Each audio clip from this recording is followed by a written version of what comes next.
ಯಾರಿಗೆಲ್ಲ ಅನಾರೋಗ್ಯ ಸಮಸ್ಯೆಗಳಿವೆ, ಹುಷಾರಿಲ್ಲದೆ ಇರ್ತಾರೆ, ಅವ್ರಿಗೆ ಸಂಬಂಧಪಟ್ಟವರು ಅಂದರೆ ತಂದೆ ಆಗಿರ್ಬೋದು, ತಾಯಿ, ಅಣ್ಣ, ಅಕ್ಕ, ತಂಗಿ ಅಥವಾ ಗಂಡ ಅಥವಾ ಹೆಂಡತಿ, ಯಾರೇ ಆಗಿರಲಿ ಈ ಒಂದು ಸಣ್ಣ ಕೆಲಸನ ಮಾಡೋದ್ರಿಂದ ಅವರ ಅನಾರೋಗ್ಯ ಖಂಡಿತ ದೂರ ಆಗುತ್ತೆ.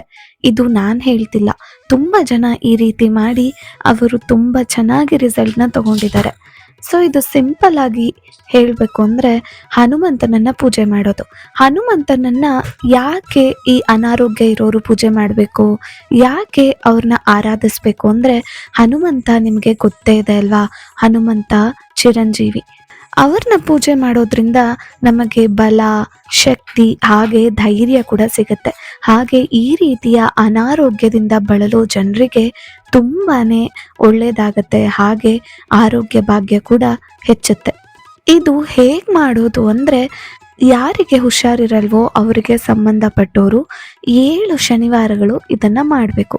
ಸಾಯಂಕಾಲ ಸೂರ್ಯಾಸ್ತಮ ಆದಮೇಲೆ ಯಾವುದಾದರೂ ಆಂಜನೇಯ ಸ್ವಾಮಿ ದೇವಸ್ಥಾನಕ್ಕೆ ಹೋಗಿ ಅಲ್ಲಿ ದೇವರಿಗೆ ಅರ್ಚನೆ, ಪೂಜೆ ಎಲ್ಲ ನೀವು ಹೇಗೆ ಮಾಡ್ತೀರೋ ಹಾಗೆಲ್ಲ ಮಾಡಿಕೊಂಡು ದರ್ಶನ ಮಾಡಿಕೊಂಡು ಅಲ್ಲಿ ಕುಂಕುಮ ಕೊಡ್ತಾರಲ್ವ, ಆ ಕುಂಕುಮನ ಈ ಮಧ್ಯದ ಬೆರಳು ಹಾಗೆ ಹೆಬ್ಬೆರಳು ಹಾಗೆ ಉಂಗುರದ ಬೆರಳು, ಈ 3 ಬೆರಳನ್ನ ಯೂಸ್ ಮಾಡಿ ಕುಂಕುಮನ ತಗೊಂಡು ಕೈಯಲ್ಲಿ ಇಟ್ಕೊಂಡು, ನೀವು ಯಾರಿಗೆ ಹುಷಾರಿಲ್ಲ ಅಂತ ಅನ್ಕೊಳ್ತಿರ್ತೀರಲ್ವ ಅವ್ರನ್ನ ನೆನೆಸ್ಕೊಂಡು ನಾನೀಗ ಹೇಳೋ ಮಂತ್ರನ 7 ಟೈಮ್ಸ್ ಅಂದರೆ 7 ಬಾರಿ ದೇವಸ್ಥಾನದಲ್ಲೇ ಕೂತು ಹೇಳ್ಕೋಬೇಕು. ಇದನ್ನ ಮನೇಲಿ ಮಾಡ್ಬೋದಾ, ಮನೇಲಿ ಇಟ್ಕೋಬೋದಾ ಅಂದರೆ ದೇವಸ್ಥಾನದಲ್ಲಿ ಮಾಡೋದು ತುಂಬ ಒಳ್ಳೆಯದು ಮನೆಗಿಂತ. ಎವ್ರಿ ಸ್ಯಾಟರ್ಡೆ ಸಂಜೆ ನೀವು ದೇವಸ್ಥಾನಕ್ಕೆ ಹೋಗಿ ಈ ರೀತಿಯಾಗಿ ಮಾಡಬೇಕು. ಈ ಶ್ಲೋಕ ಯಾವ ರೀತಿ ಬರುತ್ತೆ ಅಂದರೆ, ಅತುಲಿತ ಬಲಧಾಮಂ ಹೇಮಶೈಲಾಭದೇಹಂ ಧನುಜವನ ಕೃಶಾನುಂ ಜ್ಞಾನಿನಾಮಾಗ್ರಗಣ್ಯಂ ಸಕಲ ಗುಣ ನಿಧಾನಂ ವಾನರಾಣಾಮಧೀಶಂ ರಘುವರ ಪ್ರಿಯ ಭಕ್ತಂ ವಾತಜಾತಂ ನಮಾಮಿ. ಈ ಒಂದು ಶ್ಲೋಕನ ಕೇವಲ 7 ಬಾರಿ ಇದನ್ನ ಹೇಳ್ಕೋಬೇಕು. ಮತ್ತೆ ಆ ಕುಂಕುಮನ ಒಂದು ಪೇಪರಲ್ಲೋ ಅಥವಾ ನೀವೇನಾದರೂ ತೊಗೊಂಡೋಗಿದ್ರೆ ಅದರಲ್ಲಿ ಹಾಕ್ಕೊಂಡು ಯಾರಿಗೆ ಹುಷಾರಿರಲ್ವೋ ಅವರಿಗೆ ಬಂದು ಆ ಕುಂಕುಮನ ಇಡಬೇಕು. ಇದು ತುಂಬ ಸಿಂಪಲ್ ರೆಮಿಡಿ. ಇದನ್ನು ಮಾಡಿ ನೋಡಿ, ತುಂಬ ಎಫೆಕ್ಟಿವ್ ಇದು. ಈ ರೀತಿಯಾಗಿ 7 ವೀಕ್ಸ್ ಕೂಡ ಈ ರೀತಿ ಮಾಡೋದ್ರಿಂದ ಅವರ ಆರೋಗ್ಯ ಹೆಚ್ಚುತ್ತೆ. ಅಂದರೆ ಅನಾರೋಗ್ಯದಿಂದ ಅವರು ಬಳಲ್ತಿರ್ತಾರಲ್ವ, ಅದು ಕ್ರಮೇಣ ಕಡಿಮೆ ಆಗ್ತಾ ಹೋಗುತ್ತೆ. ಒಂದೇ ಸರಿ ಆಗ್ಬಿಡುತ್ತೆ, ಏನೋ ಮ್ಯಾಜಿಕ್ ಆಗ್ಬಿಡುತ್ತೆ ಅಂತ ಹೇಳ್ತಿಲ್ಲ. ದೇವ್ರ ಮೇಲೆ ನಂಬಿಕೆ ಇಟ್ಟು ಈ ರೀತಿಯಾಗಿ ದೇವಸ್ಥಾನದಲ್ಲೇ ಕೂತು ಈ ರೀತಿ ಮಂತ್ರನ ಹೇಳ್ಕೊಳ್ಳೋದ್ರಿಂದ ಅವರ ಏನೇ ಸಮಸ್ಯೆ ಇದ್ರೂ ಕಡಿಮೆ ಆಗತ್ತೆ. ಹಾಗೆ ಇನ್ನೊಂದು ಇಲ್ಲಿ ಒಂದು ನೀವು ಗಮನಿಸ್ಬೇಕು, ನೀವು ಈ ಮಂತ್ರವನ್ನ ಹೇಳ್ಕೋಬೇಕಾದ್ರೆ ಉತ್ತರಾಭಿಮುಖವಾಗಿ ಕೂತ್ಕೋಬೇಕು. ಇನ್ನೊಂದೇನು ಅಂದ್ರೆ, ನಿಮ್ಮ ಮನೆಯಲ್ಲಿ ಆಂಜನೇಯ ಸ್ವಾಮಿ ಫೋಟೋ ಇರತ್ತಲ್ವಾ, ಆ ಫೋಟೋ ಕೂಡ ಅವರ ಮುಖ ಪೂರ್ವಾಭಿಮುಖವಾಗಿರ್ಬೇಕು. ಅಂದ್ರೆ ಪೂರ್ವಕ್ಕೆ ಅವರು ನೋಡೋ ರೀತಿಯಲ್ಲಿ ಇರಬೇಕು.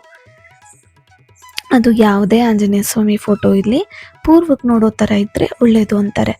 ನಿಮಗಿನ್ನೂ ಮಾನಸಿಕ ನೆಮ್ಮದಿ ಬೇಕು ಅಂತ ಹೇಳಿದ್ರೆ ಹನುಮಾನ್ ಚಾಲೀಸವನ್ನು ಕೂಡ ಇದರ ಜೊತೆ ಹೇಳ್ಕೋಬೋದು. ಇದು ಮನಸ್ಸಿಗೆ ಶಾಂತಿ, ಧೈರ್ಯ ಮತ್ತೆ ಭರವಸೆ ಕೂಡ ನೀಡುತ್ತೆ.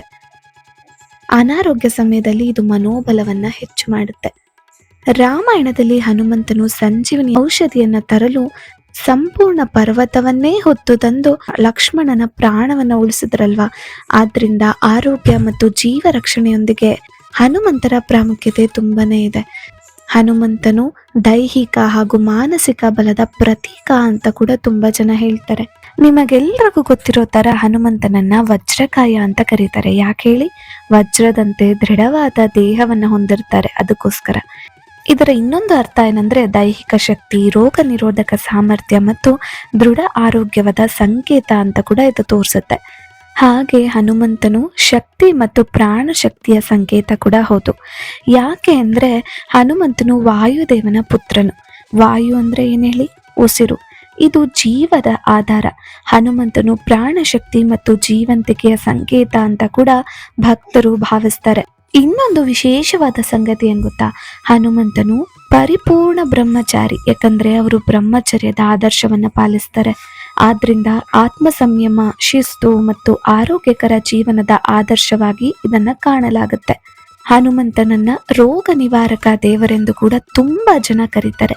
ಭಾರತದ ಅನೇಕ ಪ್ರದೇಶಗಳಲ್ಲಿ ಜ್ವರ, ದುರ್ಬಲತೆ ಅಥವಾ ದೀರ್ಘಕಾಲದ ಅನಾರೋಗ್ಯದ ಸಮಯದಲ್ಲಿ ಹನುಮಂತನಿಗೆ ಪ್ರಾರ್ಥನೆ ಮಾಡುವ ಸಂಪ್ರದಾಯವಿದೆ.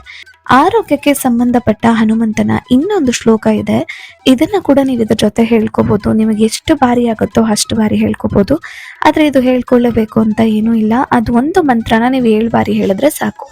ಈ ಮಂತ್ರ ಹೇಗ್ ಬರುತ್ತೆ ಅಂದ್ರೆ, ಬುದ್ಧಿರ್ಬಲಂ ಯಶೋ ಧೈರ್ಯಂ ನಿರ್ಭಯತ್ನಂ ಅರೋಗತಾಂ ಅಜಾಡ್ಯಂ ವಾಕ್ಪಟುತ್ವಂಚ ಹನುಮತ್ ಸ್ಮರಣಾತ್ ಭವೇತ್. ಇದರ ಅರ್ಥ ಏನ್ ಗೊತ್ತಾ? ಹನುಮಂತನ ಸ್ಮರಣೆಯಿಂದ ಬುದ್ಧಿ, ಬಲ, ಕೀರ್ತಿ, ಧೈರ್ಯ, ನಿರ್ಭಯತೆ, ಆರೋಗ್ಯ, ಚುರುಕುತನ ಮತ್ತು ಉತ್ತಮ ವಾಗ್ಮಿತ್ವ ದೊರೆಯುತ್ತೆ ಅಂತ ಭಕ್ತರು ನಂಬ್ತಾರೆ. ಈ ಒಂದು ಶ್ಲೋಕನ ತುಂಬಾ ಜನ ಆರೋಗ್ಯ ಪಡೆಯೋದಕ್ಕೆ, ಶಕ್ತಿ ಗಳಿಸ್ಕೊಳ್ಳೋದಕ್ಕೆ, ಹಾಗೆ ಆತ್ಮವಿಶ್ವಾಸವನ್ನ ಹೆಚ್ಚಿಸ್ಕೊಳ್ಳೋಕ್ಕೆ ಪ್ರತಿದಿನ ಪಠಿಸ್ತಾರೆ. ಹಾಗೆ ನಾನು ಆವಾಗಲೇ ಹೇಳಿದ ಶ್ಲೋಕ ಅಂದರೆ 7 ಬಾರಿ ಹೇಳ್ಕೋಬೇಕು ಅಂತ ಹೇಳಿದ್ನಲ್ಲ ಶ್ಲೋಕ, ಅದನ್ನು ನೀವು ದಿನಾಗ್ಲೂ ಕೂಡ ಪಠನೆ ಮಾಡ್ಕೋಬೋದು ಮನೆಯಲ್ಲಿ.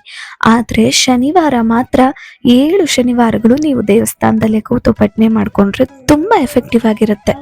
ಹನುಮಂತನ ಆರಾಧನೆಯಿಂದ ರೋಗಗಳು ಗುಣವಾಗತ್ತೆ ಅನ್ನೋದು ಭಕ್ತರ ನಂಬಿಕೆ.